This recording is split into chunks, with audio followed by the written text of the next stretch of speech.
Number 12, संचार एवं रिश्ते। किसी रिश्ते में संचार जिंदगी में ऑक्सीजन की तरह है। इसके बिना रिश्ते मर जाएंगे। ये शब्द टोनी गॉसिकिंस के द्वारा कहे गए हैं। अपलाइन और डाउनलाइन में बराबर संचार बिजनेस का सर्वप्रथम अंग है। यह ऑक्सीजन की तरह है। हमारा बिजनेस गतिशील है। हर व्यक्ति अलग है, हर मीटिंग्स भी अलग है और हमारे बिजनेस में चीज़ें बहुत जल्दी बदलती हैं। अपलाइन और डाउनलाइन को हर समय पता रहना चाहिए कि टीम में और टीम के लोगों के साथ क्या हो रहा है। वही टीम बहुत अच्छे से बड़ी बनती है जहां अपलाइन और डाउनलाइन आपस में हर रोज़ एक दूसरे से बात करते हैं। खासकर बिजनेस के पहले कुछ महीने संचार किसी भी रिश्ते का आधार है और इससे रिश्ते और बिजनेस दोनों जिंदा रहते हैं। हर किसी भी समय रिश्तों को शुरू कर सकते हैं और उन्हें आगे बढ़ा सकते हैं, पर तब एकदम जरूरी बन जाते हैं जब चीज़ें सही नहीं चल रही हों। मैंने यह अनुभव किया है कि जब समय कठिन हो, सबसे पहले वे लोग छोड़कर चले जाते हैं जिनके साथ रिश्ते सही नहीं चल रहे होते हैं और जिनसे कम बातचीत होती है। संचार बिजनेस को मजबूत और स्थायी बनाता है। पैसों से सुरक्षा नहीं मिलती, रिश्तों से मिलती है। अगर आप नेटवर्क मार्केटिंग से रिश्ते निकाल दें तो यह सिर्फ सेल या बेचने का काम रह जाएगा। इस बिजनेस को रिश्ते ही इतना खूबसूरत बनाते हैं। आपसी संबंध ही आपकी टीम को आपस में जोड़कर रखते हैं। यह गुण विकसित करें और आप देखेंगे कि आपका बिजनेस आकाश छू रहा है। आपकी टीम के लोगों के साथ असली रिश्ते बनाएं। मैंने बहुत सारे मामलों में देखा है कि पहले रिश्ते बनते हैं और फिर उसके बाद वह व्यक्ति आपकी टीम का सदस्य बन जाता है। हर व्यक्ति अलग है और अनूठा है। उन सब के अपने अलग अलग नीतियाँ, अनुभव और संघर्ष है। जब तक वह आप पर भरोसा नहीं करेगा, आपसे एक अच्छा रिश्ता नहीं बनाएंगे, तब तक वह भली भांति काम भी नहीं करेंगे। रिश्ते बनाने में समय और प्रयास दोनों लगते हैं। इसके लिए संपर्क, भरोसा, इज्जत, त्याग और वह सारे गुण चाहिए जो इस किताब में सफल नेटवर्क मार्केटर्स के लिए लिखे गए हैं। लोगों को पहल दें। यह याद रखें कि व्यक्ति ही उत्पाद को बढ़ाते हैं, न कि उत्पाद व्यक्ति को। जब तक कोई यह नहीं जानता कि आप उनकी कितनी परवाह करते हैं, तब तक उन्हें इस बात की परवाह नहीं कि आप कितना जानते हैं। अपने लोगों की फिक्र करो, अपने रिश्ते संवारो, लोगों से बराबर संपर्क बनाओ, उनके घर जाओ, एक साथ त्योहार मनाओ, उनके अच्छे और बुरे समय में उनके साथ खड़े रहो। टीम में एक सदस्य को संभालना अभिभावक का अपने बच्चे को संभालने जैसा है। टीम के एक सदस्य को बनाना एक बच्चे को उसके शुरुआती दिनों में बड़े करने जैसा है और जल्दी ही यह रिश्ता एक पिता और जवान बेटे के बीच सा हो जाता है। इस क्षमता को भी विकसित करें कि कब हस्तक्षेप करना है और कब स्थितियों को ऐसे ही चले जाने देना है। किसी के सम्मान को ठेस नहीं पहुंचानी चाहिए। हमेशा एक सकारात्मक इमोशनल बैंक खाता बनाए रखें। हम जब भी कोई अच्छा काम करते हैं तो उसका श्रेय एक पॉइंट के रूप में हमारे इमोशनल बैंक अकाउंट में जमा हो जाता है और आप जब भी कुछ बुरा करते हैं तो आपके इस अकाउंट से 10 पॉइंट कम हो जाते हैं। आपको हमेशा यह सुनिश्चित करना होगा कि आपका बैंक अकाउंट सभी सहयोगियों के साथ हमेशा सकारात्मक कामों से भरा रहे। लोगों को ऊपर उठाएं, एक ऊर्जा का स्रोत बने, आशा और सकारात्मक के प्रचारक बने। आप लोगों को पहले से बेहतर बनाकर भेजें। नेटवर्क मार्केटिंग के बिजनेस में हमारे एकमात्र संसाधन लोग हैं। हम जो भी करें उन्हीं के साथ होते हैं। उनके साथ हर बातचीत हम पर उनका भरोसा, आशा, सकारात्मकता और विश्वास बढ़ाती है। हर बातचीत से आपको अपने सपने मजबूत करने और मुसीबत और नामंजूरी से निकलने में सहायता मिलती है। चाहे वह व्यक्तिगत बैठक हो या कोई फ़ोन कॉल, जिन भी लोगों से आप बात करते हैं उन पर अपनी सकारात्मकता का प्रभाव छोड़ें। लोगों की तारीफ करने की हर संभव कोशिश करें। जब भी लोगों से बात कर रहे हैं उनका आंकलन ना करें, उन्हें समझने की कोशिश करें। यह याद रखें कि किसी रिश्ते को बनाना और उसका पालन करना एक कला है और इससे आपको ज़िंदगी में सब कुछ मिलेगा। आप इस कला में अभी जितने भी अच्छे हैं, पर इसमें और अच्छा बनने की संभावनाएं हमेशा लगी होती हैं। एक एक रिश्ता जोड़ते हुए अपना विकास करें। अगर आप लोगों को आकलन करते रहेंगे तो आपके पास उन्हें प्यार करने के लिए समय नहीं होगा। ये शब्द मदर टेरेसा द्वारा कहे गए हैं। कोई भी परफेक्ट नहीं है, न आप और न मैं। लोगों को प्यार करें, हर किसी में कुछ अच्छा देखें और उसे कहें। आपकी ज़िंदगी रुपयों और रिश्तों से अमीर बन जाएगी और दोनों ही ज़िंदगी भर चलते रहेंगे। संबंध बराबर है लाभ और स्थिरता। मैंने अपने बिजनेस के पहले ही दिन 2 लड़कों को बिजनेस में स्पॉन्सर किया था और उनमें से एक है गौरव मेहरा। गौरव एक शानदार इंसान है और उसने एक अग्रणी इंस्टीट्यूट से एमबीए किया है। गौरव मेरी कंपनी में करीब 1 साल से काम कर रहे थे। हमारे बिजनेस में वह सब कुछ सही कर रहा था, पर ना जाने क्यों उसका बिजनेस लगभग 2 साल तक सही नहीं चला। उनकी ज़िंदगी का टर्निंग पॉइंट तब आया जब उन्हें अपनी टीम के सबसे नए लीडरों से संवाद करने की शक्ति के बारे में महसूस हुआ। उसने टीम में सभी लोगों के साथ बातचीत करना शुरू किया, चाहे उसका कोई भी पद हो, स्थान हो या टीम हो आदि। फिर अगले 6 महीने में उसका बिजनेस ऐसा आगे बढ़ा कि उसने कभी पीछे मुड़कर नहीं देखा। संबंध किसी भी व्यवसाय का मुख्य तत्व है। मैंने अमेरिका के बड़े बड़े लीडरों जैसे डॉक्टर हरभजन सिंह, ब्रैच, सुगीत अजमानी और राज शाह से संबंधों के बारे में बहुत कुछ सीखा है। नंबर 13, पर्सनल स्पॉन्सरिंग खेल परिवर्तक है। हर कोई अपना नेटवर्क मार्केटिंग करियर निजी स्पॉन्सरिंग से शुरू करता है। वो लोग जो इंडस्ट्री के शीर्ष पर पहुंचते हैं वह पर्सनल स्पॉन्सरिंग का काम शुरू करने के बरसों बाद भी जारी रखते हैं। अपनी निजी सूची में से नए लोगों को बिजनेस में शामिल करना पर्सनल स्पॉन्सरिंग है। पर्सनल स्पॉन्सरिंग इस बिजनेस की शुरुआत है और सभी इस बिजनेस को निजी और पर्सनल स्पॉन्सरिंग से शुरू करते हैं। निजी स्पॉन्सरिंग के लिए आपको लोगों से मिलना होता है, उन्हें प्लान दिखाकर पैसों की बात करनी होती है।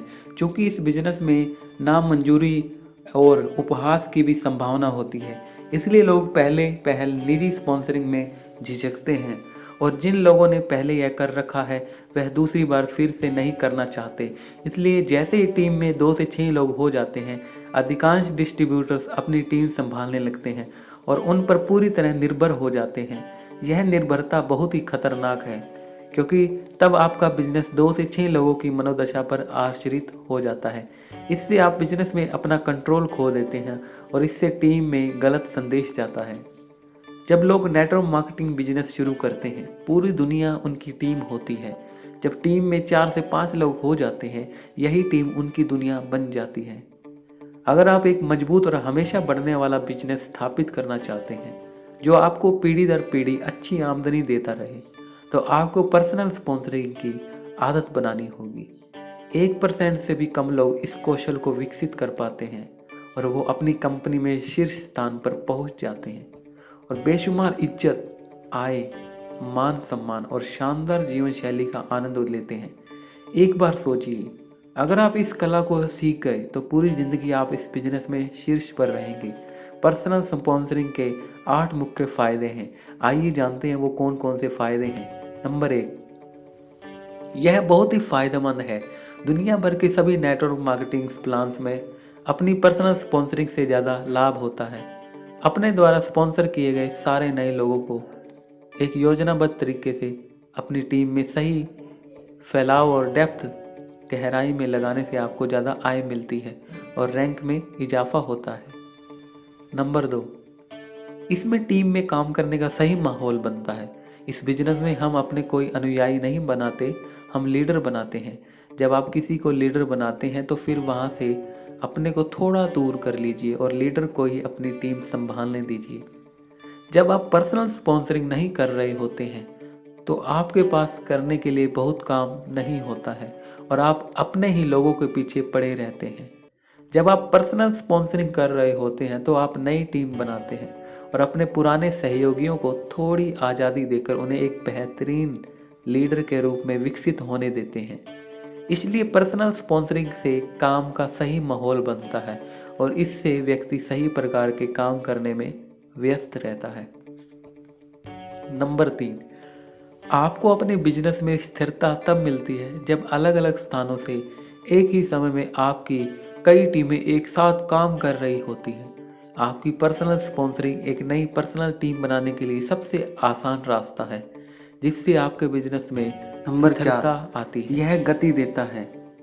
जब आपकी नई पर्सनल टीम होती है और आपके प्रयासों के साथ वह कमाल करने लगती है, तो इससे आपकी पूरी टीम को प्रेरणा मिलती है कि वह और उत्पादकतापूर्ण काम करे और पूरे संस्थान में एक सही गति लेकर आए।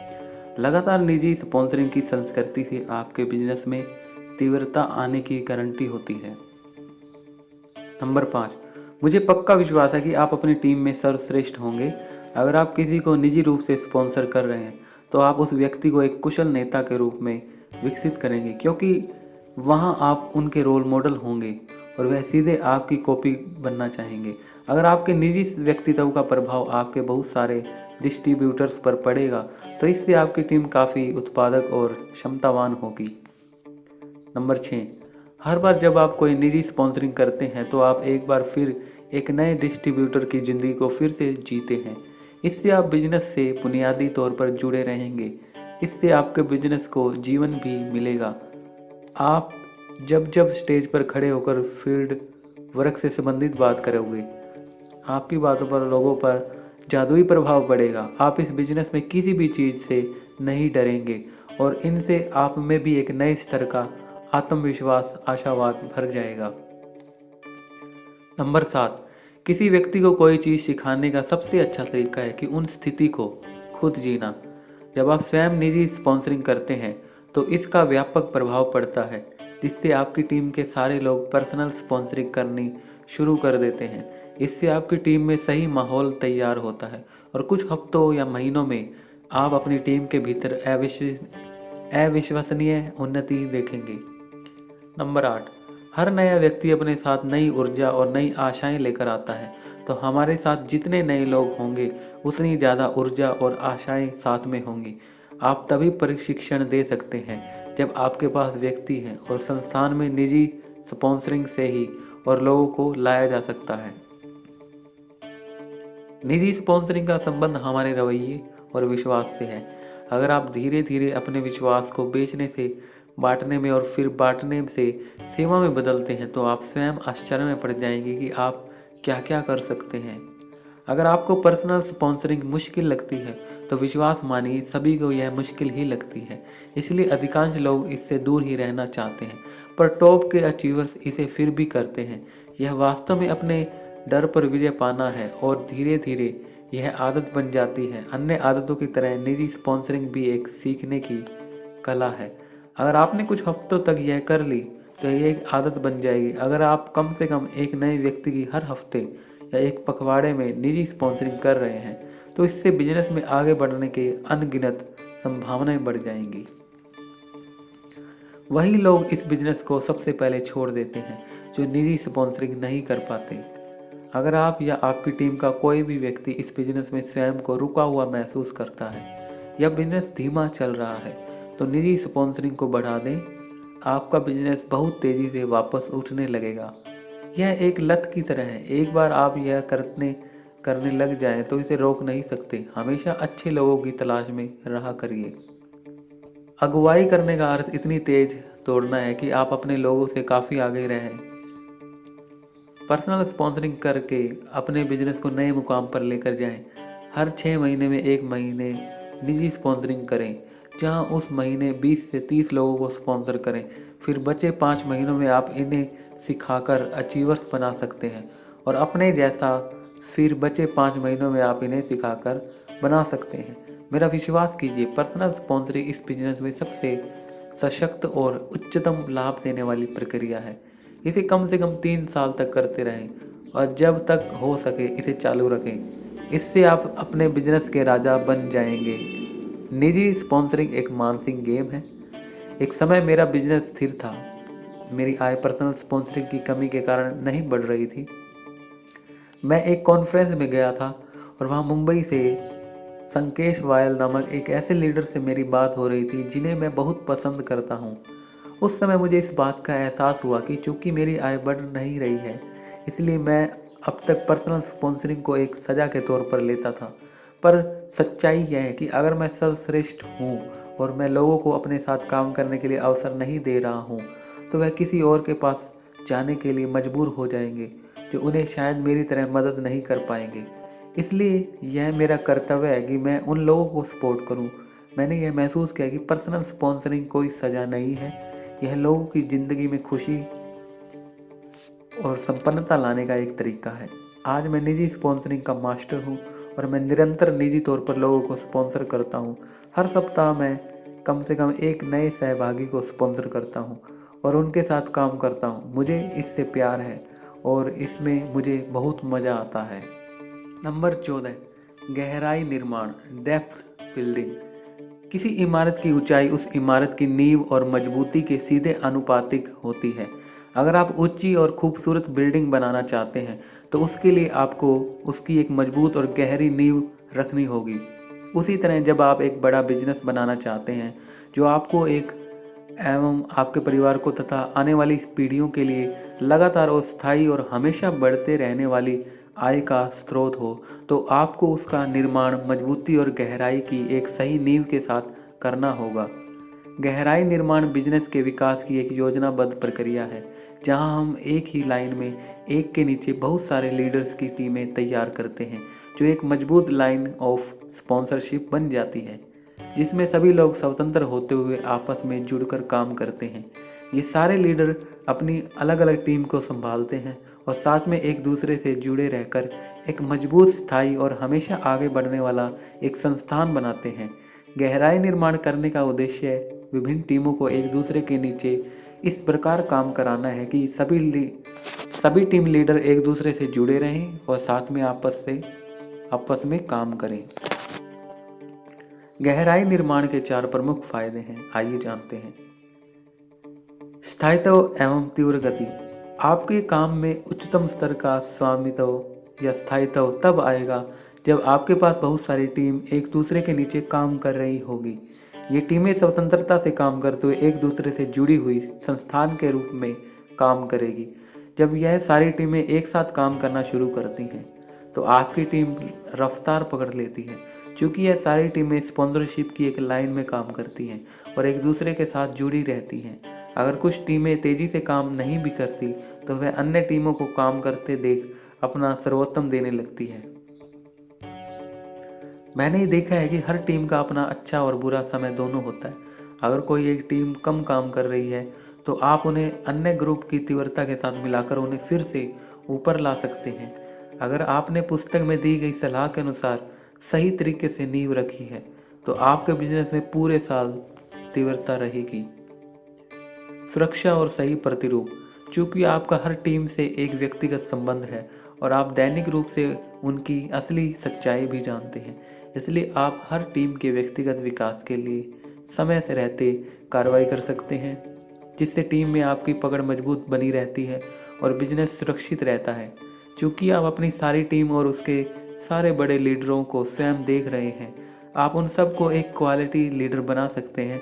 उन सबके पास काम करने का सही माहौल होगा, क्योंकि वह सब आप जैसी कर्तव्य निष्ठा को कॉपी करना चाहेंगे। जब यही लीडर अपनी स्वयं की टीम में और लीडर बनाएंगे तो अपनी पूरी टीम में एक कमाल का प्रभाव पड़ेगा, जो आपको सुरक्षा, शानदार लीडरशिप और काम में गति देगा। किस प्रकार सही गहराई बनाएं? जैसे ही आपकी टीम में एक नया साथी जुड़ता है, सफलता की प्रक्रिया में समझाए गए नियमों के अनुसार उनके साथ उनकी लिस्ट पर काम कीजिए। उनको अन्य लोगों को स्पॉन्सर करने में मदद कीजिए। जब आपको उस व्यक्ति के जरिए कुछ लोग स्पॉन्सर किए हुए मिलते हैं तो आप नए लोगों को सफलता की प्रक्रिया समझाएं और फिर उन्हें उनकी पहली कुछ अपॉइंटमेंट लेने में मदद करें। इस स्टेज में आपके पास बहुत सारा काम होगा, क्योंकि आपके पहले डिस्ट्रीब्यूटर और उनकी टीम एक के बाद एक अपॉइंटमेंट लेते रहेंगे। अगर आप सबको बराबर सहयोग देते रहेंगे, उनमें से कुछ अपने आप लीडर बनकर निकलेंगे, जिनके बड़े सपने होंगे, अलग रवैया होगा और साथ ही एक अलग स्तर की प्रतिबद्धता भी होगी। इन सारे गुणों को पहचान आप अपने पहले डिस्ट्रीब्यूटर की टीम से 2 से 4 अच्छे लीडर चुनेंगे और फिर उन लोगों के साथ भी बड़ी प्रक्रिया अपनाएंगे जो आपने पहले व्यक्ति के साथ की थी। तब तक आपने पहले डिस्ट्रीब्यूटर के साथ 10 से 15 मीटिंग कर ली होंगी और वह स्वतंत्र रूप से अपने प्लान दिखाने में लग जाएगा। जब वह अपनी टीम की मदद कर उनमें से लीडर बना रहा होगा, तब आप टीम की गहराई में जाकर और लीडर तैयार कीजिए। लीडर बाज की तरह होते हैं, आप उन्हें झुंड में नहीं, एक बार में एक ही पाएं। वास्तव में आप क्या कर रहे हैं? आप एक आदमी के साथ काम कर रहे हैं और उसे स्वतंत्र रूप से काम करने के लिए प्रशिक्षित कर रहे हैं। आप उस व्यक्ति को सिखाते रहें और निरीक्षण करते रहें कि वह व्यक्ति वही सारी चीज़ें कर रहा है जिसकी आपने उसे ट्रेनिंग दी है। साथ ही साथ आप वही काम फिर उसी की टीम के दूसरे व्यक्ति के साथ भी शुरू कर दें। उस चुने हुए डिस्ट्रीब्यूटर को प्रशिक्षित कर उसे एक स्वतंत्र लीडर बना दें। आप यह प्रक्रिया तब तक दोहराते रहेंगे जब तक एक स्पॉन्सरशिप की लाइन में 8 से 10 स्वतंत्र लीडर ना बन जाएं। स्पॉन्सरशिप की लाइन में एक दूसरे के नीचे बहुत सारे डिस्ट्रीब्यूटर्स होंगे, पर आप अपना समय, अपनी ऊर्जा और प्रतिबद्धता उन्हीं के साथ रखें जिन्हें आपने उनके सपनों और प्रतिबद्धता और आपके सिस्टम के प्रति समर्पण को देखकर चुना है। आपको अपनी अन्य शाखाओं के लिए भी यह प्रक्रिया साथ साथ दोहरानी होगी। आप जैसे जैसे इस बिजनेस को विकसित करेंगे, वैसे वैसे आपके अंदर इन नेताओं को चुनने की क्षमता अपने आप विकसित होती जाएगी और आप उन संकेतों को समझने लगेंगे कि कब वह तैयार है। पूर्णतः स्वतंत्र लीडर बन चुके हैं। हालांकि यह आपका निर्णय होगा कि आप उन्हें कब स्वतंत्र लीडर कहें, पर आप कुछ पैमानों के जरिए यह जांच कर सकते हैं कि वह एक माहिर स्वतंत्र लीडर बन चुके हैं। कोई विशिष्ट रैंक, कम से कम साप्ताहिक, मासिक आय, बिजनेस में फुल टाइमर्स, अलग अलग स्थानों में बिजनेस, सही बर्ताव, अपना प्रोजेक्टर और लैपटॉप, कार, ट्रेनिंग देने की क्षमता, सिस्टम के प्रति 100% समर्पण, स्वभाव, ईमानदारी, अपनी एवं क्रॉस लाइन्स के साथ इज्जत, सभी प्रकार के प्रोस्पेक्ट्स एवं अपनी टीम की शिकायतों को अपने स्तर पर दूर करने की क्षमता, अपनी टीम के लिए सही प्रोग्राम प्लान करने की क्षमता और आपका उनसे और उनका आपसे और टीम से एक अच्छा रिश्ता। 1 तोला सोना पाने के लिए आपको टनों मिट्टी हटानी पड़ती है। सही लीडरों को पाने के लिए बहुत गहराई तक खोदने के पीछे एक और कारण है। सही लीडरों तक पहुंचना। नेटवर्क मार्केटिंग एक ऐसा बिजनेस है जिसमें सभी का स्वागत है। मेरी जानकारी के अनुसार हमारे यहाँ बिजनेस शुरू और बंद करने की कोई खास लागत नहीं है। नेटवर्क मार्केटिंग को शुरू करने के लिए साधारण किसी निवेश की ज़रूरत नहीं होती। कोई बायोडाटा नहीं, कोई बैकग्राउंड चेक नहीं, कोई इंटरव्यू नहीं, कोई सर्टिफिकेट नहीं। जो कोई भी डिस्ट्रीब्यूटर बनना चाहे उसका स्वागत है। यह इस इंडस्ट्री का मुख्य पहलू है और मैं स्वयं यह बहुत पसंद करता हूँ, पर यही पहलू कभी कभार बिजनेस में एक कमी भी बन जाती है। सामान्यतः लोगों को जब अपने पहले 2 से 6 लोग मिल जाते हैं तो वह यह सोचकर नए लोगों की भर्ती करना बंद कर देते हैं कि अब उनके सहकर्मी काम करेंगे। उनमें से कुछ काम करेंगे और कुछ नहीं। कभी कभी वह सारे 2 से 6 लोग भी उस तरह काम नहीं करते जिस तरह आप शुरुआत के कुछ सप्ताहों में उम्मीद करते हैं। अपने पहले कुछ सहकर्मियों के आधार पर लोग बिजनेस के लिए अपनी राय बनाने लगते हैं। हमें याद रखना चाहिए कि हर कोई बिजनेस में आ तो सकता है, पर हर कोई सफल नहीं हो सकता। इस बिजनेस में किसी वित्तीय निवेश की जरूरत नहीं पड़ती, पर इसके लिए नियमित गतिविधियां, कठिन मेहनत, प्रतिबद्धता, समर्पण, त्याग आदि चाहिए होता है। जब आप अपनी टीम में गहराई में जाकर काम करते हैं तो आप उन अच्छे लोगों को खोज पाएंगे जिनके पास सही गुण हो। कभी कभार ऐसे अच्छे लोग उच्च स्थान पर बैठे लोगों के ध्यानाकर्षण में कमी के कारण बिजनेस छोड़ देते हैं। एक बार जब गहराई में जाकर आप ऐसे लोगों की पहचान कर लेंगे तो आप ऐसे लोगों के लिए अपना 100% समय, ऊर्जा और ध्यान दे सकते हैं। उन्हें स्वतंत्र लीडर के रूप में विकसित कर सकते हैं। आप एक प्रश्न पूछकर टीम में गहराई निर्माण की स्थिति का जायजा ले सकते हैं। एक ही ब्रांच की अलग अलग टीम से कितने लोग इस इवेंट में शामिल हो रहे हैं। अपनी हर ब्रांच के लिए लगातार गहराई बनाते रहिए और आप ज़्यादा समय गंवाए बिना अपनी कंपनी का टॉप परफॉर्मर बन सकते हैं। कुछ लोग आपके साथ बिजनेस करेंगे और कुछ आपके साथ बिजनेस में इसलिए आएंगे ताकि वह आपको उनसे मिला दे जिनके साथ मिलकर आप बिजनेस करेंगे। गहराई निर्माण। गहराई निर्माण में हमारी टीम में सबसे बड़े विशेषज्ञ गौरव बजाज हैं। उनके भीतर सही आदमी की पहचान का गुण है। जैसे ही उन्हें एक सही व्यक्ति मिलता है, फिर उस व्यक्ति को एक बड़ा लीडर बनाना उनका मिशन बन जाता है। उनका मानना है कि यह बिजनेस गहराई निर्माण से ही चलता है। गहराई निर्माण के लिए हम बार बार वही करते हैं जो हमने अपने पहले सहभागी के लिए किया था। वह कहते हैं कि अगर हम पुस्तक में दी गई सफलता की प्रक्रिया का अनुसरण करते रहेंगे तो हम अपनी टीम में गहराई का निर्माण कर सकते हैं। यह बहुत ही सरल है। एक व्यक्ति को काम के लिए चुनें और फिर हम उसे जितना जल्दी हो सके एक स्वतंत्र लीडर बना दें। यह एक कोर प्रक्रिया है और जो डिस्ट्रीब्यूटर्स इससे अलग अपनी गतिविधियां करते हैं वह अपनी कम आय या काम ना करने वाली टीम की शिकायत ही करते रहते हैं। मैंने गहराई निर्माण की शक्ति को अपने कुछ दोस्तों में बखूबी देखा है। वह है ध्यालन TH और राजेश यादव। उनको एक नियत आय मिल रही है और संपूर्ण भारत में उनकी कई टीमें हैं जो एक दूसरे के नीचे काम कर रही हैं। नंबर 15, डुप्लीकेशन, बिजनेस की रीढ़ की हड्डी। लोग वो कभी नहीं करेंगे जो आप उन्हें करने के लिए कहेंगे। लोग सिर्फ वो करेंगे जो आप खुद करेंगे। डुप्लीकेशन एक प्रक्रिया है जिसमें हम किसी चीज़ और किसी व्यक्ति के जैसी कॉपियां बनाते हैं। यह नेटवर्क मार्केटिंग सिस्टम का मूल सिद्धांत है। नेटवर्क मार्केटिंग बिजनेस की एक चीज़ जो मुझे सबसे ज़्यादा पसंद है वो यह है कि यह लीडर से अनुयायियों के सिद्धांत पर काम नहीं करता है, पर लीडर से लीडर के सिद्धांत पर काम करता है। आपको चाहे कोई भी इस बिजनेस में लेकर आया हो, वह आपको अपनी जानकारी से थोड़ा ज़्यादा ही सिखाएगा। लीडर तैयार करने का इस बिजनेस में कोई विकल्प नहीं है, यह इस बिजनेस की ज़रूरत है। सच तो यह है कि डुप्लीकेशन के अभाव में नेटवर्क मार्केटिंग सिर्फ एक नौकरी के जैसा ही है। हमने इस कॉन्सेप्ट को नहीं बनाया, भगवान ने बनाया है। चीज़ों को देखकर दोहराना मानव DNA का एक हिस्सा है। हम सब इस कौशल के साथ पैदा होते हैं और इसी को डुप्लीकेशन कहते हैं। क्या आपने किसी बच्चे को चलना, बात करते, खड़े होते आदि सीखते हुए देखा है?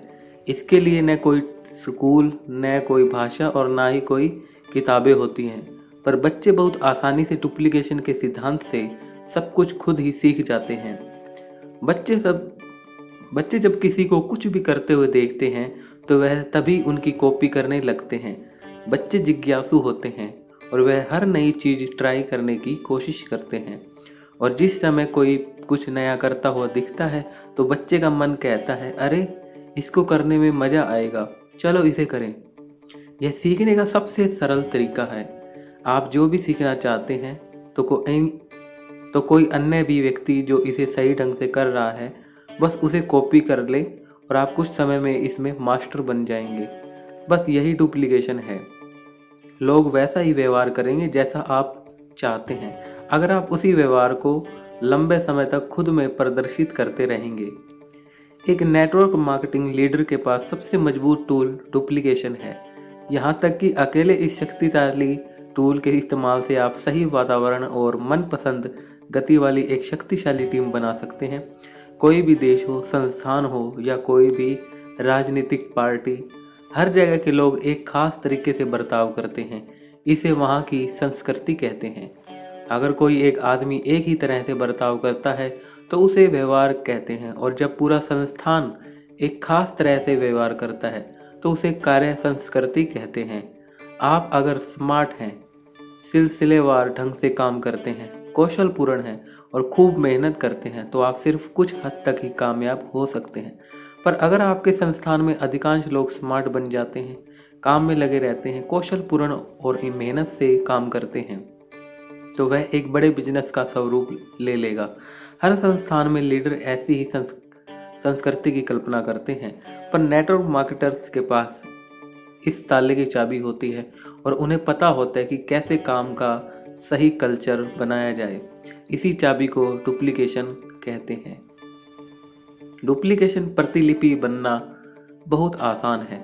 आप जो भी करते हैं आपकी टीम भी वही कॉपी करती है। मज़ेदार बात यह है कि आप उन्हें जो भी सिखाएं पर अंततः वह वही करेंगे जो आप करते हैं। इसलिए आप अपने सहकर्मियों से जो भी कराना चाहते हैं आप उसे करना शुरू कर दीजिए और जब आप उसे लगातार लंबे समय तक करेंगे, आप देखेंगे कि आपका संस्थान वह ही सारी चीज़ें करेगा जो आप कर रहे हैं। आपके सहकर्मी आपकी सारी चीज़ें कॉपी करेंगे। जिस तरह आप चलते हैं, आप जैसे शब्दों का प्रयोग करते हैं, काम करने की आदतें, घूमने के तरीके, खर्च करने के तरीके, कार के संबंध में पसंद इत्यादि। अच्छे व्यवहार की जिम्मेदारी सिर्फ लीडर पर होती है, क्योंकि हर टीम अपने लीडर की कॉपी होती है। अगर आप कुछ बदलना चाहते हैं तो आप अपनी टीम को बदलने की चिंता न करें। आप सिर्फ स्वयं को बदलें और फिर आप देखेंगे कि हर कोई आपके इस बदलाव को अपना रहा है। एक समय की बात है, एक बिलियन डॉलर कंपनी का अध्यक्ष था जो किसी रविवार की दोपहर कोई बिजनेस संबंधित अखबार पढ़ रहे थे। उसका 8 साल का बेटा उसका पिछले 2 हफ्तों से इंतजार कर रहा था। अब जब पापा घर आ गए थे तो बेटा अपने पापा के साथ खेलना चाहता था और अपने पापा से लगातार उसके साथ खेलने को कह रहा था। पापा का अखबार पढ़ने में ज़्यादा मन लग रहा था और चाहते थे कि बेटा किसी और चीज़ में अपना ध्यान लगाए, ताकि अगले 2 घंटे तक वह तसल्ली से अखबार पढ़ सके। अखबार के एक पन्ने में विश्व का मानचित्र था। उन्होंने उस मानचित्र को कई टुकड़ों में फाड़ दिया और अपने बेटे को उस मानचित्र को एक साथ जोड़ने के लिए कहा और उससे यह वादा किया कि अगर उसने मानचित्र जोड़ दिया तो वह उसके साथ खेलेंगे। उन्हें पूरा विश्वास था कि पूरा दिन लगाकर भी इस दुनिया में कोई भी इस मानचित्र को जोड़ नहीं सकता, और फिर वह पढ़ने लग गए। वह तब चकित रह गए जब उन्होंने देखा कि उनका बेटा 5 मिनट में वापस आ गया। वह हैरान थे। उन्होंने उस मानचित्र की कई बार जांच की, पर उन्होंने सारे टुकड़े सही जगह पर लगा पाए। उन्होंने अपने बेटे से पूछा कि उसने कैसे इस जटिल से मानचित्र को कुछ ही मिनटों में एक साथ जोड़ दिया। उनके बेटे का जवाब था, इस मानचित्र के पीछे एक आदमी का चेहरा था। मैंने वह आदमी ठीक कर दिया, दुनिया अपने आप ठीक हो गई। मैंने अपने कई सेमिनारों में सैकड़ों बार यह कहानी सुनाई है और हर बार मैं इससे एक अलग तरह से प्रेरित होता हूँ। एक बार आप जब खुद में सुधार करना शुरू करते हैं तो आपकी टीम अपने आप सुधरने लगती है। अगर कुछ लोग अन्य लोगों की अपेक्षा आपके व्यवहार के डुप्लीकेशन में थोड़ा ज़्यादा समय लगाते हैं तो घबराइए नहीं।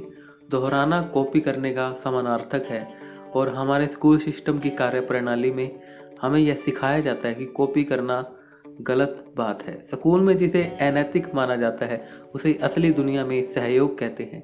कभी कभी इसे टीम वर्क भी कहा जाता है। पर दशकों से मिली ऐसी चीज़ के कारण कुछ लोगों को कॉपी करने में तकलीफ होती है, पर अगर उन्होंने इससे होने वाले लाभ देख लिए तो वह भी करना शुरू कर देंगे। पर ऐसे लोगों को किसी व्यक्ति की अपेक्षा किसी संस्थान की ओर से आए दिशा निर्देशों का पालन करने में आसानी होती है। आप ऐसे लोगों को अपने वरिष्ठ लीडर्स द्वारा आयोजित ट्रेनिंग प्रोग्राम में शामिल करने के लिए तैयार कर सकते हैं, और जब ये लोग पूरे संस्थान के लोगों को ट्रेनिंग प्रोग्राम में आया देखते हैं और सारे सीनियर्स को एक ही प्रकार के दिशा निर्देश पालन करते देखते हैं, वह भी तुरंत उसका अनुसरण करने लगते हैं। इसलिए एक अच्छा अपलाइन और आपकी टीम का एक मजबूत और उच्च क्षमताओं वाला सफलता सिस्टम एक विजयी जोड़ी के रूप में आपकी टीम में सही कार्य संस्कृति विकसित करने के लिए कुछ अच्छे लोग इस बिजनेस में इसलिए असफल हो जाते हैं क्योंकि वह इसमें अपने ज़बरदस्त आइडियाज़ लगाना शुरू कर देते हैं। इन आइडियाज़ को कामयाब करने के लिए एक सही स्तर की क्षमता चाहिए होती है जो हर कोई नहीं कर सकता। ऐसे लोगों के लिए यह आइडिया काम कर सकते हैं, पर अगर उनकी टीम उन्हीं आइडियाज़ पर काम करती है तो उन्हें वही रिजल्ट नहीं मिलेंगे। इससे लोग भ्रमित हो जाते हैं और काम करना छोड़ देते हैं। इसलिए हम इस बिजनेस में ज़्यादा अलग काम नहीं करते। हम साधारणतया वही काम करते हैं जो डुप्लीकेट किया जा सके। सब कुछ सही करने के बाद भी कुछ तो ऐसे लोग होंगे जिनका व्यवहार बहुत अजीब होता है। ऐसे में सिद्धांतों पर शक नहीं करना चाहिए, क्योंकि कुछ लोग कुछ समय अजीब सा व्यवहार करते हैं।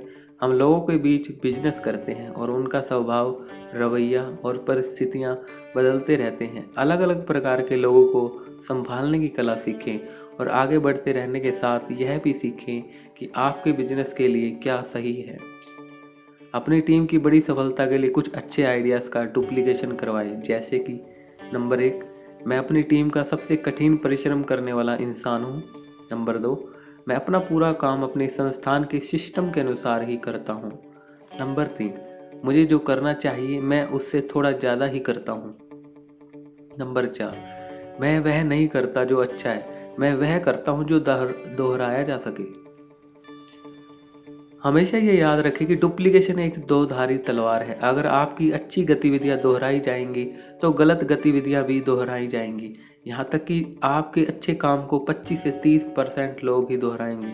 वही आपने जो काम गलत किया होगा उसे लोग ज़्यादा मात्रा में दोहराएंगे। आपकी जानकारी में हो भी या जब आपको यह नहीं पता होता, तब भी लोगों की नज़र हमेशा आप पर होती है। आप स्टेज से जो भी कहते हैं लोग उसे सुनते हैं, पर उसे शुरू करने और अपनाने से पहले वह आपको वैसा करते हुए देखना चाहेंगे। आपके उस बर्ताव को लोग बहुत जल्द कॉपी करने की कोशिश करते हैं, जो आप तब करते हैं जब आप स्टेज पर नहीं होते। कभी कभी लोग फोटोकॉपी मशीन की खराब क्वालिटी की शिकायत करते हैं। याद रखें कि अगर फोटोकॉपी खराब है तो असली के भी खराब होने की संभावनाएं हो सकती हैं। आप कभी भी एक खराब ओरिजिनल से अच्छा फोटोकॉपी नहीं निकाल सकते। सबसे अच्छी बात यह है कि इस ओरिजिनल का आपका पूरा कंट्रोल है। लोगों के नेतृत्व करने के 3 प्रमुख तरीके हैं। उदाहरण द्वारा इंजन की गति बराबर है ट्रेन की गति। कई लोग मुझसे पूछते हैं कि मेरी टीम इतनी तेज कैसे काम करती है। इसका जवाब बहुत सरल है, क्योंकि मैं भी बहुत तेज काम करता हूँ। मैं एक के बाद एक नए रिकॉर्ड बनाता रहता हूँ और मेरी टीम मेरा अनुकरण करती रहती है। इसका परिणाम यह है कि एक तेज आदमी से मैं एक तेज टीम बना पाया। अभी भी मेरे पास कई नए लोग एक ही कारण से हर हफ्ते आते रहते हैं। वह तेज अचीवर बनना चाहते हैं और रिकॉर्ड समय में अपने सपनों को पूरा करना चाहते। नंबर 16, नसीहत। टीम को आपस में जोड़कर रखने वाला गोंद। दूसरों को उठाकर ही खुद उठा जा सकता है। नेटवर्क मार्केटिंग में आने से पहले मैं नसीहत शब्द के बारे में जानता भी नहीं था, पर अब मैं यह समझता हूँ कि अगर आपने नसीहत के विचार को नहीं अपनाएंगे तो आप नेटवर्क मार्केटिंग के बिजनेस में रह ही नहीं पाएंगे। नसीहत सिर्फ एक सिद्धांत नहीं है, यह जीवन जीने का एक तरीका है जो आपको अपने जीवन के हर घंटे इसका पालन करना चाहिए। मैंने अपने बिजनेस को और बेहतर बनाने के लिए नसीहतों के सिद्धांत को सीखा और इससे नेटवर्क मार्केटिंग क्षेत्र के अलावा भी मेरी पूरी ज़िंदगी बदल गई। मैं तो कहूँगा कि आप आपकी ज़िंदगी में नसीहत को एक मार्गदर्शन मूल्य की तरह अपनाइए। इससे ज़िंदगी में नए दरवाजे खुलते हैं, नए दोस्त बनते हैं, बहुत सारा सुख और खुशी मिलती है। इससे आपका बिजनेस आपके सपनों से भी बड़ा बनता है। नसीहत देने से हम लोगों को ऊपर उठाते हैं। नसीहत के जरिए हम अपने आसपास के लोगों को आदर, प्रोत्साहन, प्यार और स्नेह देते हैं। हम ऐसा कभी भी कर सकते हैं, चाहे उन्होंने कोई अच्छा काम किया हो या बिना किसी काम के भी। हम लोगों के साथ बिजनेस करते हैं और व्यक्ति ही हमारा एकमात्र संसाधन है। हम हमेशा लोगों से ही मिलते हैं, व्यक्तिगत रूप से, स्टेज से, फ़ोन पर, व्हाट्सएप पर, सोशल मीडिया पर आदि। मैं आपसे अनुग्रह करूंगा कि हर बार आप जितना हो सके लोगों से बात करके उन्हें वह अवसर दें कि वह ऊंचा उठ सके। अपनी ज़िंदगी में एक सिद्धांत अपनाएं, लोग किसी भी दिशा में आपके पास आए, आपसे मिलकर बेहतर होकर ही जाने चाहिए। सशक्त लोग अन्य लोगों को नीचे नहीं गिराते, बल्कि उन्हें ऊपर उठाते हैं। हर व्यक्ति में किसी भी परिस्थिति में हमेशा कुछ अच्छा ही देखें। अच्छे की तलाश करना भी एक प्रकार का रवैया है, और मैं आपको गारंटी के साथ कहता हूँ कि आप गहराई में देखेंगे तो आपको बहुत कुछ अच्छा मिल जाएगा। जब आपको कुछ अच्छा मिल जाए तो यह सुनिश्चित करें कि आप उसे उस व्यक्ति को भी बताएंगे। लोगों को अच्छे कर्मों के लिए श्रेय दें और कुछ गलत हो जाए तो उसका जिम्मा अपने सिर पर लें। वह जिस लायक है उन्हें उससे भी ज़्यादा श्रेय दें। हमेशा ऊपर उठाने वाले और उत्साहजनक शब्दों का इस्तेमाल करें। हेलो से शुरू हुई बात से बाय कहने तक उन शब्दों का इस्तेमाल करें जिससे उनका मनोबल बढ़े। जीवन में हमेशा ऊपर उठाने वाली शब्दावली का इस्तेमाल करें। थोड़े से भी सुधार की तारीफ करें, हर सुधार की तारीफ करें। किसी की भी प्रशंसा दिल से करें और खुलकर तारीफ करें। अपने अपलाइन को इज्जत दें, उन्हें और ऊपर उठाएं। हो सकता है कि आपका अपलाइन कुछ मामलों में आपसे ज़्यादा स्मार्ट ना हो, उनकी उम्र आपसे कम हो, आपकी अपेक्षा इतना पढ़ा लिखा या ज़्यादा पैसे वाला ना हो, पर आपके अपलाइन ने आपको बिजनेस आपसे थोड़ा पहले से देखा है, क्योंकि यह वही व्यक्ति है जो आपको इस बिजनेस में लाए थे। अपने अपलाइन के प्रति विनम्रता दिखाएं। आप जो देखें आपको वही वापस मिलेगा। आपको अपने डाउनलाइन से कभी इज्जत नहीं मिलेगी अगर आप अपने अपलाइन को इज्जत नहीं देंगे। दिलचस्प बात यह है कि आप एक व्यक्ति को इज्जत देंगे और आपको कईयों से इज्जत मिलेगी। साथ में अपने अपलाइन की नसीहत और उनके लिए विनम्रता तब भी जारी रहनी चाहिए जब आप अपने अपलाइन से भी ज़्यादा ऊंची रैंक और आय पर पहुंच जाएं। अपने अपलाइन के लिए एक संपत्ति बने, एक ऐसी संपत्ति बने जिस पर हर अपलाइन गर्व महसूस करे। मैं तो यह सलाह दूंगा कि आप कुछ ऐसे व्यक्ति बने कि अपने अपलाइन को भी प्रेरित करते रहें, हमेशा प्रोत्साहित करने वाला बने। दुनिया में पहले से ही बहुत आलोचक बैठे हुए हैं। नसीहत देकर आप लोगों के साथ अपने रिश्ते बना सकते हैं और आदर पा सकते हैं। नसीहत देना और अच्छी बातें कहना अपनी ज़िंदगी का अहम हिस्सा बना लीजिए और आप लोगों के पसंदीदा बन जाएंगे। लोग आपके सुझावों का अनुसरण करेंगे, आप इज्जत कमाएंगे, आपके बहुत सारे दोस्त बनेंगे और आप अपने बिजनेस के लिए सही लोगों को आकर्षित करेंगे। नसीहत देते रहें और ज़िंदगी में ऊंचा उठते रहें। खुशी एक ऐसा इत्र परफ्यूम है जो आप खुद पर कुछ बूंद डाले बिना दूसरों पर छिड़क नहीं सकते। प्यार और सम्मान दे, प्यार और सम्मान ले। मेरी टीम में इसके लिए चिंतन अरोड़ा एक विशेषज्ञ हैं। उनके पिछले जन्मदिन पर मैंने कई अन्य लीडरों के मुकाबले उनके पास ज़्यादा लोगों की ओर से शुभकामनाएं आती देखी। लोग फेसबुक पर बधाई संदेश लिख रहे थे और केक काट रहे थे। मुझे आश्चर्य हो कि ऐसा क्यों हुआ। थोड़ा सोचने पर मुझे एहसास हुआ कि चिंतन यही सब अपने अप्लायंस के लिए हमेशा करता है। वह जो अपने अप्लायंस को सबसे ज़्यादा सम्मान और आदर देता है, इसलिए उसे भी अपनी टीम से वही इज्जत कई गुना वापस भी मिलती है। मैंने भी लोगों को ऊपर उठाने के लिए अमेरिका के एक बड़े लीडर जिम डॉर्नेन से बहुत कुछ सीखा। नंबर 17 है उधार न करने की नीति। किसी दुश्मन को पैसा उधार दे दो, आपको उससे फ़ायदा ही होगा। किसी दोस्त को दोगे तो उसे खो देंगे। इस बिजनेस का एक अनूठी खूबी है, इसमें कोई उधार या खता नहीं होता। नेटवर्क मार्केटिंग के बिजनेस में किसी भी प्रकार का कोई अकाउंट रिसीवेबल या पे बैलेंस प्राप्तियां या दे जैसी चीज़ नहीं होती। आप कुछ लेते हैं तो आपको उसी समय उसके लिए पैसे दे देने चाहिए। इसके लिए कोई अकाउंट रखने की ज़रूरत ही नहीं है। पर कुछ लोग कुछ फालतू से बहाने देकर इस नियम को तोड़ देते हैं। इस बिजनेस को बहुत सालों से देखने के बाद मैंने यह अनुभव किया है कि अगर अपलाइन और डाउनलाइन के बीच पैसों के मामले में कुछ गड़बड़ हुई तो यह बिजनेस जल्द ही ख़त्म हो जाएगा। मैंने कई होनहार बिजनेस लीडर्स के हाथों से उनका बिजनेस जाते देखा है। इसका कारण है टूल्स, प्रोडक्ट्स, प्रोग्राम, टिकट एवं अन्य चीज़ों के लिए पैसा उधार लेना या देना। ऐसा करने के पीछे आपके कई कारण हो सकते हैं और वो सारे कारण उस समय आपको उचित भी लगते हैं, पर मैं दृढ़ता से आपको बताना चाहूँगा कि किसी भी स्थिति में अपलाइन और डाउनलाइन को किसी प्रकार का कोई लोन या उधार मत दीजिए और ना ही लीजिए। इस बिजनेस में किसी के पास भी अकाउंट बुक खाता नहीं होना चाहिए। सारी पेमेंट साथ की साथ की जानी चाहिए। कोई भी कंपनी डिस्ट्रीब्यूटरों को अपने उत्पाद उधार पर नहीं देती, तो आपका अपलाइन टीम के सदस्यों को किसी प्रकार का उधार क्यों दे। सारे टूल्स और प्रोग्राम टिकटों की एक कीमत होती है जिसकी एडवांस में कीमत अदा की जाती है, तो क्यों कोई एक डिस्ट्रीब्यूटर प्रोग्राम के टिकट और टूल्स किसी को उधार पर दे।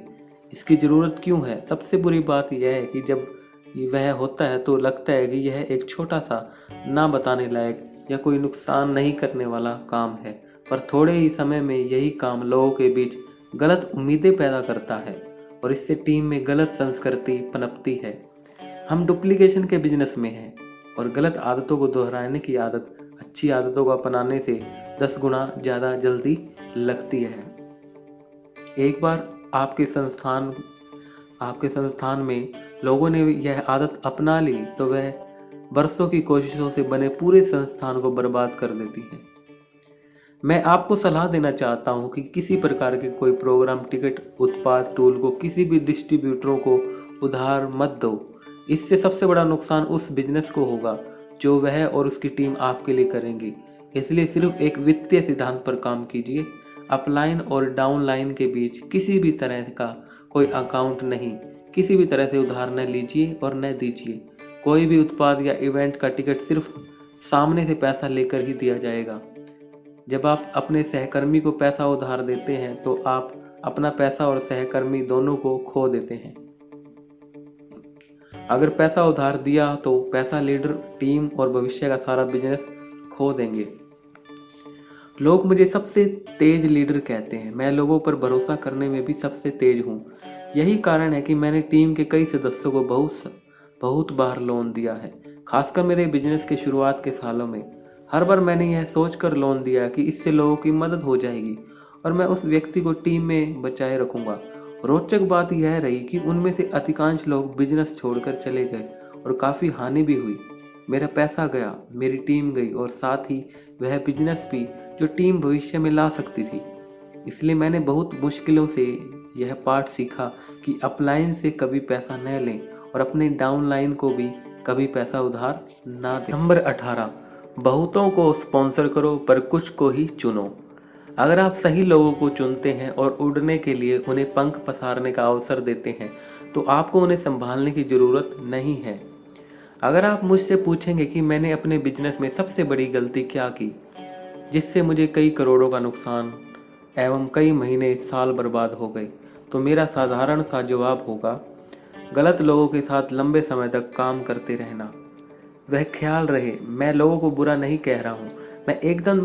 मैं एकदम भी किसी का यह आकलन नहीं कर रहा हूँ कि कौन सही है और कौन गलत है।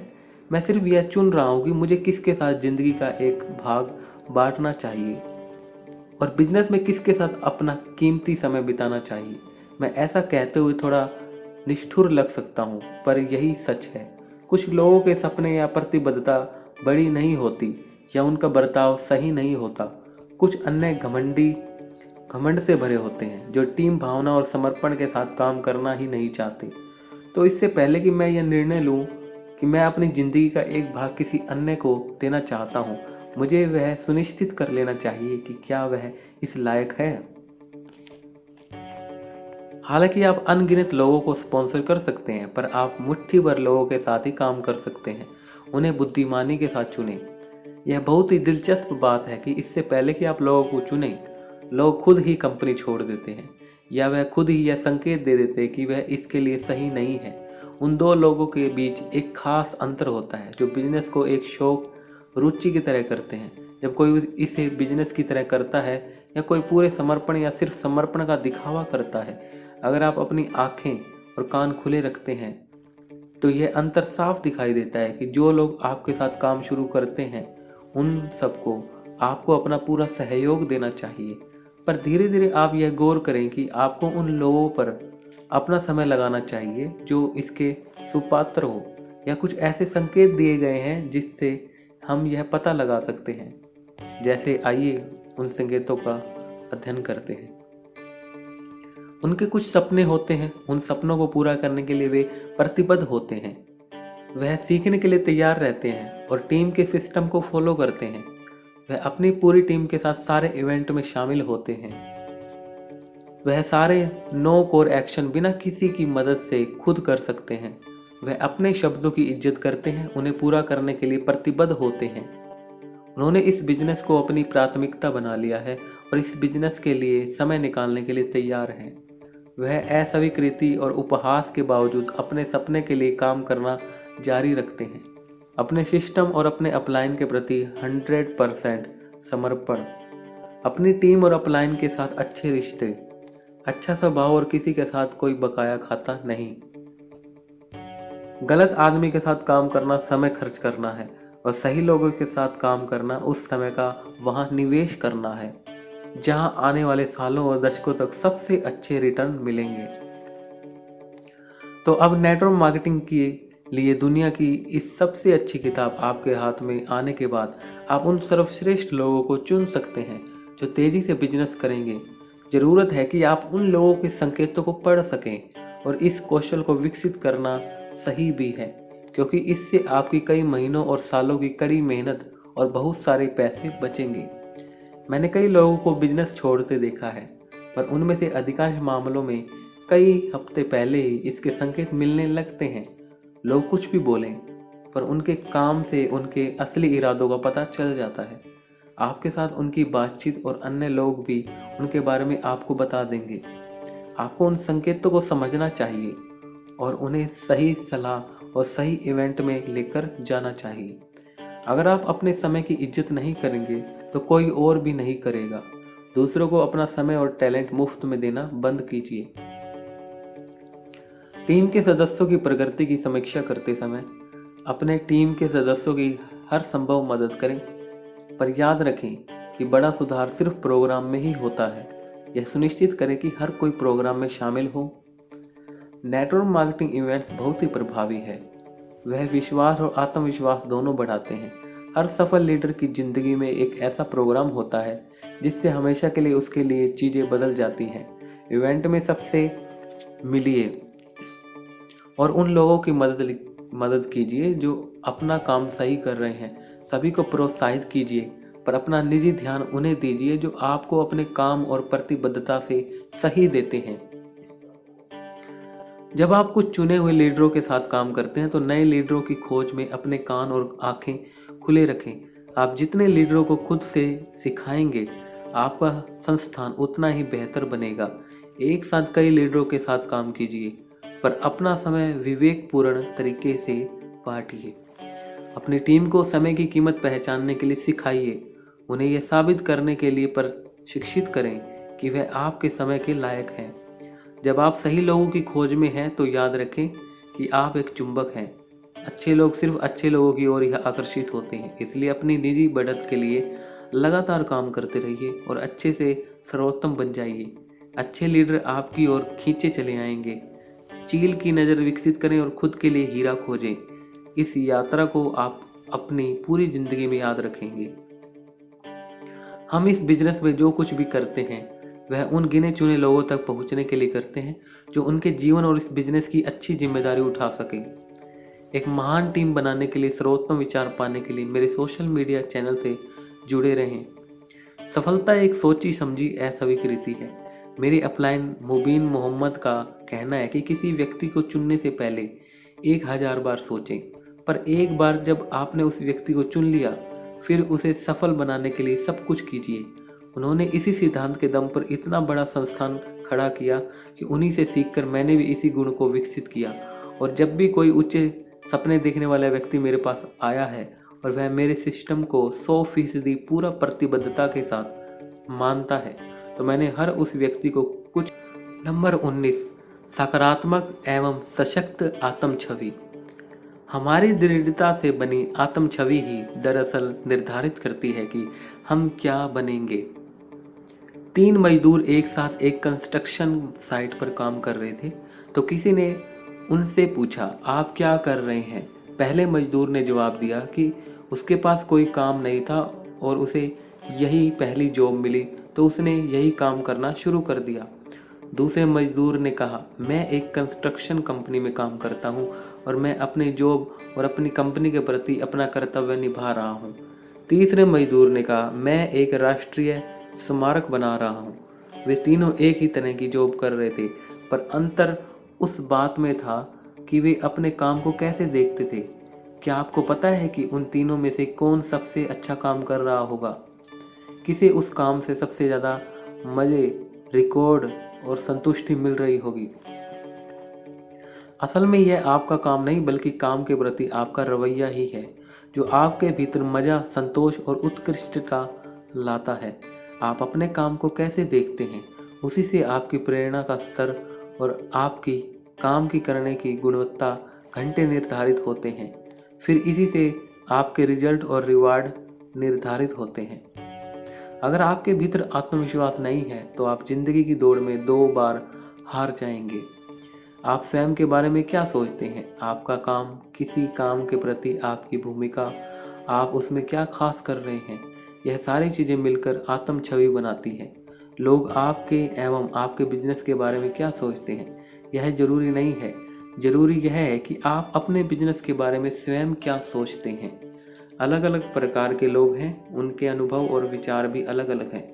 जब आप इस नेटवर्क मार्केटिंग बिजनेस के लिए लोगों से मिलते हैं तो आप उनके अलग अलग विचार सुनते हैं। आप उन लोगों के संपर्क में भी आते हैं जो नेटवर्क मार्केटिंग को एक बिजनेस ही नहीं समझते। ऐसे में अपने बिजनेस के शुरुआती दिनों में अगर आप ऐसी बातें सुन ले तो आपको भी अपने इस बिजनेस के बारे में शंका होगी। कोई भी अनसुलझी शंका से स्वयं के लिए अपने मन में नकारात्मक छवि बनेगी। इस नकारात्मक आत्म छवि के साथ आप कभी भी एक बड़ा बिजनेस नहीं बना पाएंगे। मैंने इस बिजनेस में कई लोगों को एक के बाद एक कई मीटिंग हो जाने के बाद भी बिना किसी परिणाम के संघर्ष करते देखा है।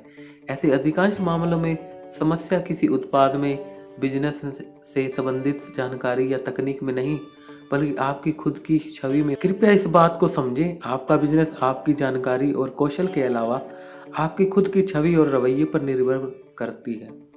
आप जैसे हैं वो आपको आगे बढ़ने से नहीं रोक रहा, बल्कि आप क्या सोचते हैं कि आप क्या नहीं हैं वो आपको रोकता है। मैं सबसे यही सिफारिश करूंगा कि इस बिजनेस में काम करने वाले सभी लोग एक सकारात्मक और सशक्त छवि के साथ काम करें। आप जो भी कर रहे हैं अपने बारे में अच्छा सोचें। यह एक ऐसा बिजनेस है हर किसी को आगे बढ़ने का अवसर देता है और अपनी दूसरों की जिंदगियों को बदलने का एक मौका देता है। इस बिजनेस में ऐसी कई करोड़ों कहानियां हैं जहां इस बिजनेस के कारण लोगों की दुनिया ही बदल गई। इस संबंध में अच्छी किताबें पढ़ो, प्रोग्राम में शामिल हो, अपने सीनियर अपलाइन से मिलो, स्वयं पर अपना विश्वास और निश्चय बढ़ाने के लिए सफल लोगों की वीडियोस को देखो। अगर इतने सारे देशों में अलग अलग उम्र, लिंग, प्रोफेशन, शैक्षणिक योग्यता, आर्थिक पृष्ठभूमि वाले लोग दशकों से इस बिजनेस में सफल होते आ रहे हैं तो आप क्यों नहीं। अपने बिजनेस पर विश्वास रखिए, उसमें आत्मविश्वास के साथ आगे बढ़िए और अपने सपनों का जीवन बनाइए। आप ऐसे लोगों से जरूर मिलेंगे जिनके अलग तरह के विचार और दृष्टिकोण हैं। मैंने अपने बिजनेस के पहले दिन से विचार एवं तथ्य में अंतर समझने की कोशिश की। तथ्य वह सामान्य सत्य है जिसके लिए प्रमाणित डाटा और भरोसेमंद सूचनाएं उपलब्ध हैं, पर विचार किसी का अपना निजी दृष्टिकोण होता है जो कोई किसी व्यक्ति या बिजनेस के बारे में बिना किसी डाटा, जानकारी या सबूतों के बिना देते हैं। मैं इस बात पर पक्का यकीन करता हूँ कि हमें अपने निर्णय तथ्यों को सामने रखकर लेने चाहिए, न कि किसी के विचारों को जानकर। इस बिजनेस के बारे में अधिकांश लोग जो भी विचार रखते हैं वह सत्य से परे होते हैं। सबकी सुने, पर तथ्यों की सही जानकारी लेकर ही किसी निष्कर्ष पर पहुंचें। आप ऐसे कई लोगों से मिलेंगे जो आपको कहेंगे कि उन्होंने यह बिजनेस किया और इसमें असफल रहे या उनका बिजनेस नहीं चला इत्यादि। कृपया यह समझे कि एक कक्षा में अगर 100 विद्यार्थी होते हैं पर एक ही शिक्षक, एक ही जैसी किताबें, एक स्कूल, एक सिलेबस और जहाँ तक कि प्रश्न पत्र भी एक जैसा ही होता है, पर हर किसी को अलग अलग अंक मिलते हैं, तभी इस बात को समझते हैं कि इन सब चीज़ों के साथ एक व्यक्ति के अंक उसकी खुद की प्रतिबद्धता, कठिन परिश्रम और तैयारी पर निर्भर करते हैं। उसी तरह नेटवर्क मार्केटिंग या किसी अन्य बिजनेस में सफलता उस व्यक्ति की क्षमता, तैयारी, प्रतिबद्धता और सिस्टम के अनुसार काम करने की इच्छा पर निर्भर करती है। आपको बिजनेस को समझना चाहिए, उसके सिद्धांतों और बिजनेस को खड़ा करने की तकनीकों पर महारत हासिल कर अपने सिस्टम के अनुसार पूरी ईमानदारी से काम करके स्वयं के साथ साथ अपने अपलाइन पर भी पूरा भरोसा करना चाहिए। यह याद रखें कि आप उस चीज को बढ़ावा नहीं दे सकते जिसे आप अच्छा नहीं समझते। उत्कृष्टता के बारे में बहुत अच्छा सोचते हैं। अपने बिजनेस को अपनी सकारात्मक छवि के साथ विकसित करिए और फिर जादू देखिए। आप या तो अपने विश्वास से नीचे प्रदर्शन करेंगे या उसके बराबर, लेकिन आप कभी अपने विश्वास से ऊपर नहीं कर पाएंगे। अपने बिजनेस के बारे में ऊंचा सोचें। हम सारे सर्वोच्च नेटवर्क मार्केटर्स बहुत ऊंची आत्म छवि के साथ काम करते हैं, पर मैं अपने 3 दोस्तों से बहुत प्रभावित हूँ जो इस काम को एक अलग ही मुकाम पर लेकर गए। उनका नाम है चंचल रस्तोगी, दुर्गेश त्रिपाठी और मोहित टंडन। इन तीनों की सफलता के पीछे इनकी खुद के प्रति और अपने बिजनेस के प्रति इनकी आत्म छवि का बहुत हाथ है। मुझे यह पता चल चुका है कि आप अपने बिजनेस के बारे में जो सोचते हैं वह आपके भीतर नहीं छुपा रहता है, वह हर मीटिंग में आपके शब्दों और व्यवहार में झलकता है। नंबर 20, कस्टमर बेस बढ़ाना। डिस्ट्रीब्यूटर्स काम को कई गुना बढ़ा देते हैं और ग्राहक काम में स्थिरता और गुणी डिस्ट्रीब्यूटर्स की एक लंबी पाइपलाइन देते हैं। विकिपीडिया के अनुसार कस्टमर बेस उपभोक्ताओं का एक समूह है जो बार बार किसी उत्पाद अथवा सेवाओं को खरीदते रहते हैं। जितना बड़ा कस्टमर बेस होगा उतनी ही ज़्यादा आप आय होगी। हो सकता है कि डिस्ट्रीब्यूटर्स कुछ हफ्तों महीनों के लिए नई नियुक्तियां नहीं कर पाए, पर अगर आपके पास एक बड़ा कस्टमर बेस है तो वह आपके उत्पाद का लगातार इस्तेमाल करते रहेंगे। आपके बिजनेस में बिक्री स्थायी बनी रहेगी। हर अच्छी एवं वैध नेटवर्क मार्केटिंग कंपनी के पास अच्छे उत्पाद और सेवाएं होती हैं जिसे बार बार खरीदा जा सकता है। ऐसी कंपनी जो अपने उपभोक्ताओं को पैसे लेकर उन्हें अच्छी सेवाएं या उत्पाद नहीं देती, उन कंपनियों से दूर ही रहें। जो बिजनेस अपने उपभोक्ताओं को इज्जत नहीं करता वह लंबा नहीं चल सकता। अगर आपके बिजनेस का एक अच्छा हिस्सा आपके पुराने डिस्ट्रीब्यूटर और उपभोक्ताओं की फिर से उत्पाद और सेवाओं को खरीदने से आता है तो आपका बिजनेस स्थायी है। नीचे कुछ तरीके दिए गए हैं जिससे आप अपना कस्टमर बेस विकसित कर सकते हैं। आइए जानते हैं। नंबर 1, अपने सारे उत्पादों का स्वयं भी इस्तेमाल करें। आपकी कंपनी जो भी बनाती है उसका इस्तेमाल अपने घर में जरूर करना चाहिए। नंबर 2, अपने उत्पाद के बारे में अधिकतम जानकारी रखें।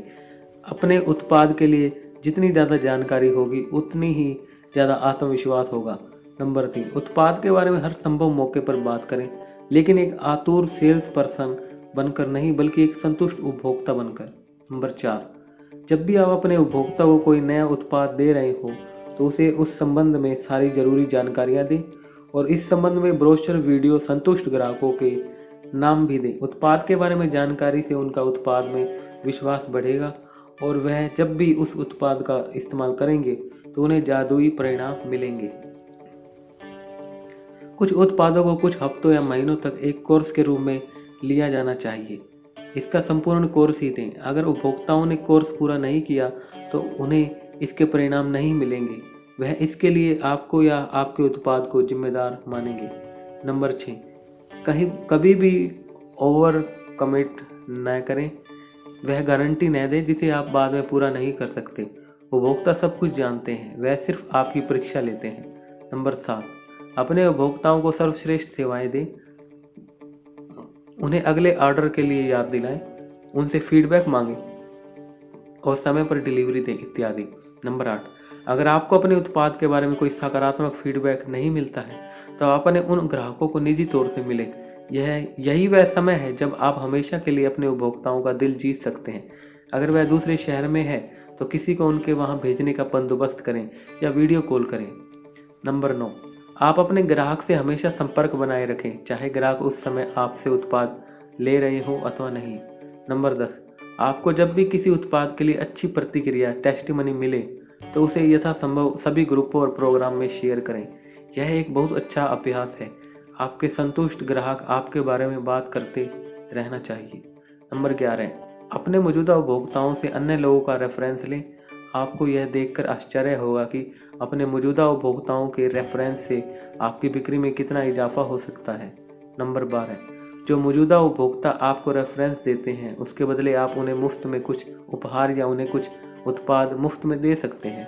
नंबर 13, जब भी आपके पास कोई नया उत्पाद आता है उसे सबके साथ अपने ग्रुप या सर्कल में शेयर करें। नंबर 14, अपने उत्पादों के प्रचार के लिए सोशल मीडिया का इस्तेमाल करें। अपने उत्पादों सेवाओं के नंबर 1 फैन बने और उसे आप अपनी अधिकतम क्षमता तक प्रमोट करें। आपका कस्टमर बेस उत्पाद के समय स्वयं इस्तेमाल और आपके उत्पादों को अधिक से अधिक लोगों तक पहुंचाकर आपको स्थायी बिजनेस देगा। आपके संतुष्ट उपभोक्ता धीरे धीरे आपके सहकर्मी भी हो जाएंगे। डिस्ट्रीब्यूटरों की टीम बनाते हुए अपने कस्टमर बेस का पोषण करते रहिए और अपने बिजनेस को स्थायी और आगे बढ़ते रहिए। मैंने यह देखा है कि बहुत सारे लीडर नए सहभागियों की बहाली पर ही ध्यान केंद्रित रहते हैं। वे अपनी ट्रेनिंग में सिर्फ बहाली के बारे में बताते हैं। यह बुरा नहीं है और हमारे बिजनेस का मुख्य सिद्धांत भी है। अगर हम सिर्फ बहाली करते रहेंगे तो हम एक बड़ी पुनः खरीद मात्रा को 3 जगहों पर खो देंगे। जैसे कि नंबर 1, सभी बहाली करने के लिए तैयार नहीं होते। जब उन्हें पता चलता है कि यह बिजनेस सिर्फ उसी के लिए है तो वो लोग इसे छोड़कर चले जाते हैं। नंबर 2, हमें बहुत सारा अतिरिक्त बिजनेस मिल सकता है अगर हमारी टीम के अपने सदस्य अपनी ही कंपनी के उत्पादों को अपने खुद इस्तेमाल के लिए लगातार खरीदेंगे। नंबर 3, लगातार प्रोडक्ट के इस्तेमाल से हमारे सहभागियों और उनके परिवार का हम पर विश्वास बढ़ेगा। जब लोग हमारे साथ विश्वास के साथ काम करते हैं तो परिणाम बेहतर होते हैं। मैं अपने प्रिय मित्र विनोद सोलोमन एक मोहम्मद को धन्यवाद देना चाहूँगा, जिन्होंने पुनर्खरीद की शक्ति में मेरे विश्वास को बाली इंडोनेशिया में हुई हमारी मीटिंग के दौरान मजबूती दी।